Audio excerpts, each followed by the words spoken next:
Los padres ricos de mi novio me despreciaron por ser humilde, pero con el tiempo entendieron que su dinero no podía comprar nuestro amor. Nunca pensé que mi vida acabaría siendo motivo de burla para la familia del hombre al que amo. Conocí a Daniel en la universidad. Yo trabajaba medio tiempo como mesera para poder pagar mis estudios, mientras que él siempre llegaba en su auto nuevo, con ropa de marca y sin preocuparse por nada. No teníamos nada en común, al menos en apariencia, pero aún así me buscaba. Me hacía reír, me escuchaba como nadie lo había hecho antes, y poco a poco me fui enamorando de él. El problema era que Daniel venía de una familia extremadamente rica y orgullosa. Cuando hablo de ricos, no me refiero solo a tener dinero, hablo de mansiones, choferes, cenas privadas en restaurantes exclusivos y viajes al extranjero como si fueran un pasatiempo. Yo, en cambio, vivía en un pequeño departamento con mi madre, que siempre se partió el alma trabajando en una lavandería para que yo tuviera oportunidades que ella nunca tuvo. Cuando Daniel me presentó oficialmente como su novia, pensé que, aunque su familia pudiera verme como alguien distinta, con el tiempo se darían cuenta de que mis intenciones eran sinceras. ¡Qué ingenua fui! La primera vez que fui a su casa me sentí como un pez fuera del agua. Recuerdo entrar a esa mansión y sentir que cada mueble costaba más que todo mi departamento junto. La madre de Daniel apenas me dirigió la palabra y, cuando lo hizo, fue para preguntarme dónde estudiaba y en qué trabajaba. Al decirle que era mesera, frunció el ceño como si hubiera olido algo desagradable. El padre fue peor, me miró de arriba abajo con una sonrisa irónica y dijo frente a Daniel: así que esta es la chica, interesante. Esa palabra, interesante, me quedó grabada. No era un cumplido, era un juicio disfrazado. Los siguientes encuentros no fueron mejores. Siempre encontraban la manera de menospreciarme, con comentarios sobre mi ropa, mis estudios o incluso sobre mi madre.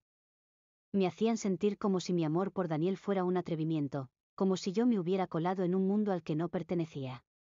Daniel siempre me defendía, pero se notaba que estaba atrapado entre su amor por mí y la presión de sus padres. Una vez, después de una cena especialmente incómoda, me dijo en el auto: ojalá pudieras ver lo mucho que te admiro por soportar todo esto. No quiero que pienses que no me importa, porque sí me importa. Y aunque esas palabras me consolaban, el dolor estaba ahí. ¿Cuánto tiempo más podría soportar el desprecio constante? ¿Y cuánto tiempo tardarían sus padres en intentar rompernos? Ese era mi miedo. Y en el fondo, sentía que la batalla apenas comenzaba. Con el paso de los meses, la tensión con la familia de Daniel solo fue creciendo. Cada vez que iba a su casa, salía con un nudo en la garganta. No importaba cómo me arreglara, lo educada que fuera o cuánto tratara de encajar, siempre había un comentario que me recordaba que yo no era una de ellos. Una tarde, mientras ayudaba a su madre a poner la mesa, porque me ofrecí, queriendo demostrar respeto, ella me dijo con una sonrisa que me heló: eres muy servicial, querida. Estoy segura de que eso te será útil en trabajos sencillos. Me mordí la lengua para no responder. La ironía era que no había dicho nada abiertamente ofensivo, pero el mensaje estaba claro: no eres suficiente. Lo peor fue un día en que Daniel me invitó a una reunión familiar más grande. Había tíos, primos, gente elegante por todas partes. Yo traté de sonreír y mantenerme a su lado, pero pronto escuché risitas detrás de mí. Una de sus primas, sin saber que la estaba oyendo, dijo: parece sacada de una telenovela, la pobre que conquista al rico. A ver cuánto le dura. Sentí la cara arder. Me quise ir, pero Daniel me sujetó de la mano con fuerza y me susurró: ignóralos, solo quieren molestarte. Pero, ¿cómo ignorar algo que se repetía una y otra vez? Yo amaba a Daniel, de verdad lo amaba. Y él me amaba también, lo veía en sus ojos, en sus gestos, en cómo me trataba cuando estábamos solos. Pero sus padres hacían que cada momento con él se sintiera como una batalla en la que yo siempre estaba perdiendo. Una noche, después de una discusión fuerte con su padre, porque tuvo la osadía de decir que yo era una fase en su vida, Daniel llegó a mi departamento destrozado. Nunca lo había visto llorar así. Me abrazó y me dijo: no me importa lo que digan. No me importa si me desheredan, no me importa nada. Solo te quiero a ti. Lo abracé de vuelta, pero en silencio me pregunté: ¿sería capaz de sostener esas palabras cuando la presión fuera aún mayor? Porque yo sí creía en nuestro amor, pero empezaba a sentir que su familia estaba dispuesta a hacer cualquier cosa para separarnos. Y lo peor era que, aunque yo trataba de mantenerme fuerte, cada vez que me miraban con desprecio, una parte de mí comenzaba a creer lo que ellos insinuaban, que tal vez no era digna de él. Las cosas llegaron a un punto crítico una noche en la que Daniel me invitó a una cena importante con sus padres. Yo me esmeré como nunca, me puse el vestido más elegante que tenía, me peiné con cuidado y hasta me maquillé, aunque no suelo hacerlo. Quería mostrarme segura, demostrar que podía estar a la altura. La cena comenzó tensa, como siempre, pero lo peor llegó cuando su padre, en medio de la conversación, soltó: «Daniel, no entiendo por qué insistes en arruinar tu vida con esto». «¿Esto?». Ni siquiera se dignó a llamarme por mi nombre. Me quedé helada, con el tenedor en la mano y la cara ardiendo de vergüenza. Daniel explotó. Golpeó la mesa y le gritó a su padre que me respetara, que yo era la mujer que amaba. La discusión escaló tan rápido que pensé que iba a romperse algo más que la relación familiar. Su madre, en lugar de calmar la situación, se puso del lado de su esposo y empezó a decir que yo solo buscaba seguridad económica, que era obvio que estaba con Daniel por interés. Ese fue el momento en que no pude más. Me levanté, con lágrimas en los ojos, y les dije que jamás había buscado su dinero, que lo único que quería era estar con Daniel porque lo amaba. Pero que si ellos no podían verlo, entonces quizá la equivocada era yo por intentar encajar en un mundo que no me quería. Salí corriendo de la casa, y Daniel vino detrás de mí. En la calle, bajo la luz tenue de los faroles, me abrazó y me dijo: «No quiero una vida sin ti. Si ellos no te aceptan, entonces me perderán a mí también». Yo lo escuché, lo abracé, y una parte de mí quiso creer que sería suficiente. Pero otra parte, la que llevaba el peso de cada humillación, se preguntaba cuánto tiempo más podría soportar esa guerra constante. Esa noche me fui a dormir con el corazón dividido, entre el amor que me sostenía y el desprecio que poco a poco me estaba destrozando. Actualización 1. Han pasado semanas desde aquella cena en la que los padres de Daniel me llamaron prácticamente una interesada. Pensé que después de todo lo que ocurrió, Daniel se alejaría un poco para calmar las aguas, pero ocurrió lo contrario, estuvo más cerca que nunca. Me visitaba en mi departamento casi todos los días, me acompañaba en mis turnos de trabajo cuando podía y hasta empezó a hablar de planes futuros conmigo, como si la aprobación de sus padres ya no importara. Pero yo no podía dejar de pensar en todo lo que había pasado. No era solo una cena incómoda más, fue el momento en que me di cuenta de que su familia no me veía como persona, sino como un obstáculo. Ese pensamiento me pesaba cada día. Una tarde, mientras estudiaba con él en la biblioteca, le pregunté directamente: «Daniel, ¿de verdad estás dispuesto a perderlo todo por mí?». Se quedó en silencio unos segundos, luego me tomó la mano y respondió: «Ya lo decidí. Prefiero perder el dinero, los lujos, todo, antes que perderte a ti». Quise creerle, y parte de mí lo hizo. Pero otra parte seguía aterrada. Porque no se trataba solo de que sus padres me odiaran, se trataba de que, con cada encuentro, parecían más decididos a demostrarme que yo no era suficiente. De hecho, hace unos días recibí una llamada inesperada. Era su madre. Pensé que quizá quería disculparse, pero no, me citó en un café. Fui, con el corazón latiendo rápido, y me encontré con una mujer impecable, con ese aire de superioridad que nunca se quitaba. «No quiero que arruines la vida de mi hijo», me dijo directamente, sin rodeos. «Yo no quiero arruinarle nada, lo amo de verdad», le respondí. Ella sonrió con frialdad y agregó: «Las chicas como tú siempre dicen lo mismo. Pero esto no es un juego de hadas. ¿Sabes cuántas quisieran estar en tu lugar solo por el apellido que lleva?». Me ofreció dinero para que me alejara. Sí, como en esas películas que creí exageradas. Puso un sobre en la mesa con lo que supongo eran varios billetes. Me quedé congelada, entre la indignación y la rabia. Lo rechacé de inmediato, por supuesto. Me levanté y le dije que no necesitaba ni quería su dinero. Pero mientras caminaba de regreso a casa, con lágrimas en los ojos, me preguntaba si mi amor sería suficiente para resistir la guerra que sus padres estaban dispuestos a librar. Después de aquella reunión con la madre de Daniel, le conté todo. Estaba temblando de rabia, no quería que pareciera que buscaba ponerlo contra su familia, pero necesitaba ser honesta. Cuando le dije que su madre había intentado comprarme, Daniel se quedó en shock. Primero pensó que estaba exagerando, pero cuando vio mis ojos llenos de lágrimas y mi voz quebrada, entendió que era cierto. Su expresión cambió por completo. No puedo creerlo, susurró. Y después, con una firmeza que pocas veces le había visto, agregó, ya basta, no voy a permitir que te humillen más. Esa misma noche fue a enfrentar a sus padres. No sé exactamente todo lo que pasó porque yo no estuve ahí, pero cuando volvió, estaba descompuesto. Me contó que les gritó, que les dijo que estaba cansado de su control y que, si no podían respetar a la mujer que amaba, entonces él se alejaría de la familia. Yo me quedé muda. Entendía su rabia, pero también sabía lo que significaba. Enfrentarse a sus padres podía costarle mucho más que simples discusiones.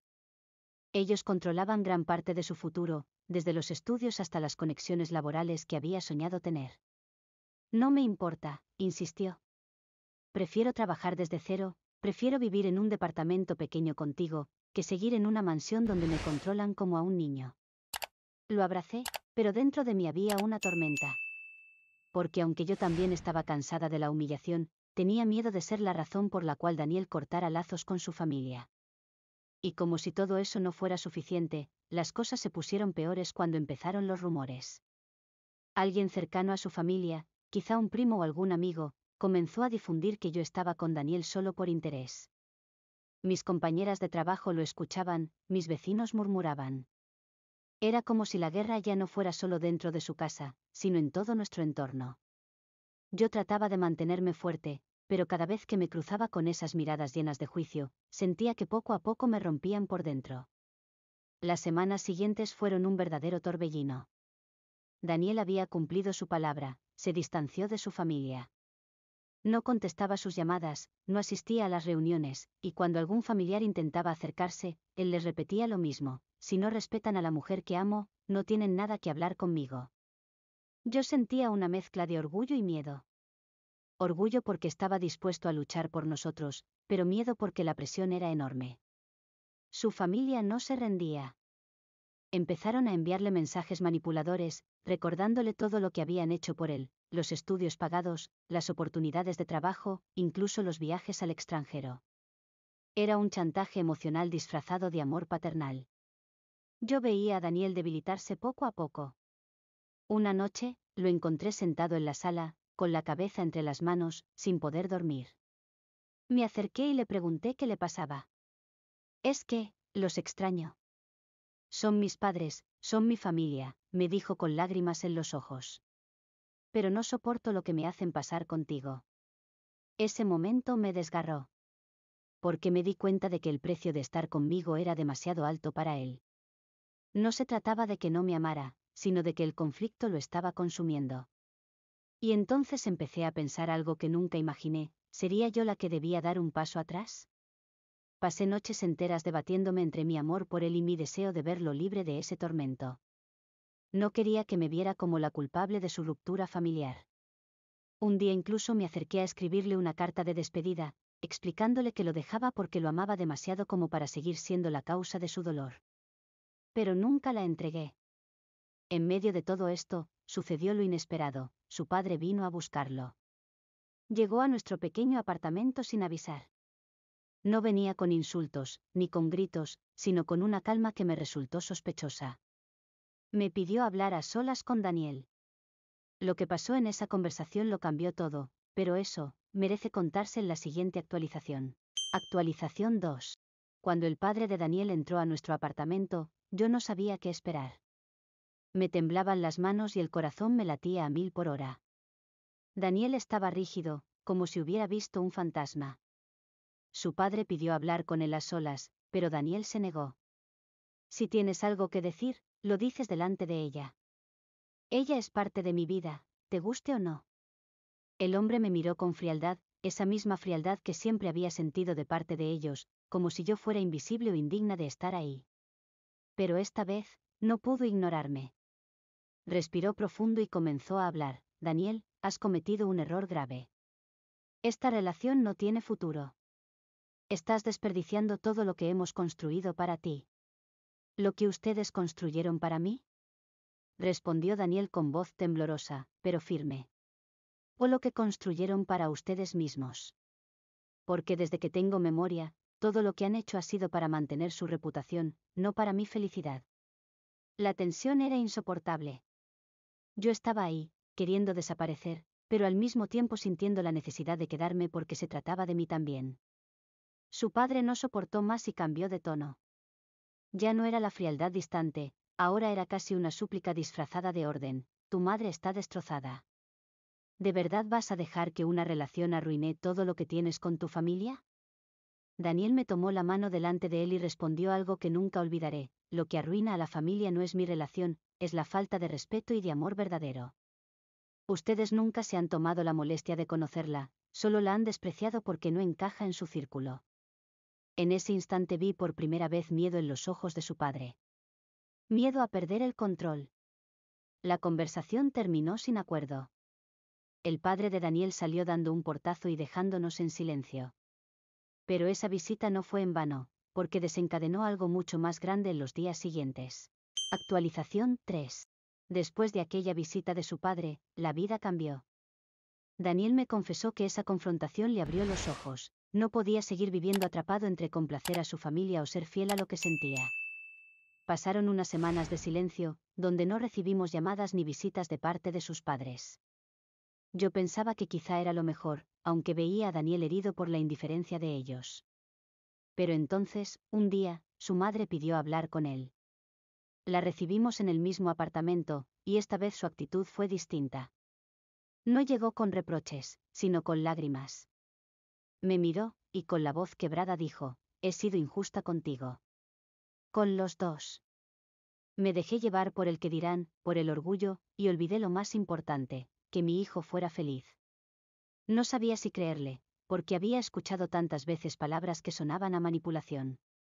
Pero Daniel se acercó, la abrazó, y en ese momento entendí que, aunque el perdón no borraba las heridas, él necesitaba reconstruir algo con ella. Las cosas con su padre fueron diferentes. Jamás se disculpó, nunca admitió su error. Él siguió encerrado en su mundo, convencido de que yo no era suficiente. Y con el tiempo, Daniel aceptó que no podía esperar cambiarlo. Nuestra relación se fortaleció en medio de todo ese caos. Daniel y yo decidimos casarnos en una ceremonia pequeña, rodeados solo de quienes realmente nos apoyaban. No hubo lujos, ni vestidos carísimos, ni una recepción de revista, pero hubo amor sincero, lágrimas verdaderas y promesas que no dependían del dinero ni de la aprobación de nadie. Hoy, mirando hacia atrás, sé que el desprecio de sus padres me marcó, pero también me enseñó algo: el valor de alguien no se mide por su apellido, su fortuna o su estatus social. Se mide por su capacidad de amar y de elegir a pesar de la presión del mundo. Daniel me eligió a mí, y yo lo elegí a él. Y aunque no todos aplaudan nuestra decisión, al final, la felicidad no se trata de complacer a los demás, sino de construir un hogar donde realmente seamos libres.